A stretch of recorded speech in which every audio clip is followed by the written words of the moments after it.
नमस्कार। आज हम बात करेंगे आपके घर के बेडरूम यानी कि सोने की जगह के बारे में। आपके घर में आपका घर का बेडरूम किस डायरेक्शन में होना चाहिए और किस डायरेक्शन में नहीं होना चाहिए। वास्तुशास्त्र के अनुसार 3 से 4 ऐसी डायरेक्शन है जहां आपके घर का बेडरूम नहीं होना चाहिए। इसे नेगेटिव डायरेक्शन माना गया है। सबसे पहली डायरेक्शन है हमारी साउथ साउथ वेस्ट डायरेक्शन, यानी कि साउथ और साउथ वेस्ट के बीच में जो डायरेक्शन होती है उस डायरेक्शन में आपको बेडरूम नहीं होना चाहिए। दूसरी हमारी डायरेक्शन है वेस्ट नॉर्थ वेस्ट डायरेक्शन, यानी कि वेस्ट और नॉर्थ वेस्ट के बीच में जो डायरेक्शन होती है इस डायरेक्शन में भी आपका बेडरूम नहीं होना चाहिए। नॉर्थ ईस्ट, जिसे हम ईशान कोण भी कहते हैं, इस डायरेक्शन में भी आपका बेडरूम नहीं होना चाहिए। इसके अलावा एक डायरेक्शन होती है ईस्ट साउथ ईस्ट, यानी कि ईस्ट और साउथ ईस्ट के बीच की जो डायरेक्शन होती है इस डायरेक्शन में भी आपका बेडरूम नहीं होना चाहिए।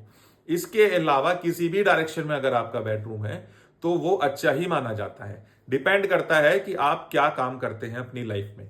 अगर आप एक हेड ऑफ द फैमिली हैं तो आपका बेडरूम साउथ वेस्ट डायरेक्शन में होना अच्छा माना जाता है। अगर आप एक बिजनेसमैन हैं और अपने करियर में ग्रोथ पाना चाहते हैं तो आप वेस्ट डायरेक्शन में अपना बेडरूम रखें। अगर आप अपने करियर की अर्ली एज में हैं और न्यू करियर अपॉर्चुनिटी या जॉब अपॉर्चुनिटी को तलाश रहे हैं तब आपका बेडरूम नॉर्थ डायरेक्शन में होना चाहिए।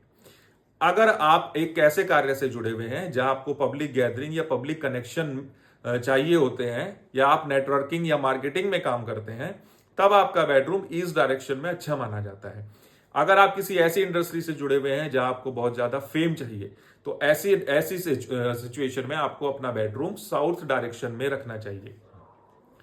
कुछ और मुख्य बातें हैं जिनको आपको ध्यान रखना चाहिए। सोते वक्त आपके बेड का सिराना यानी कि आपके बेड का हेड हमेशा आपके घर की साउथ डायरेक्शन की तरफ ही होना चाहिए।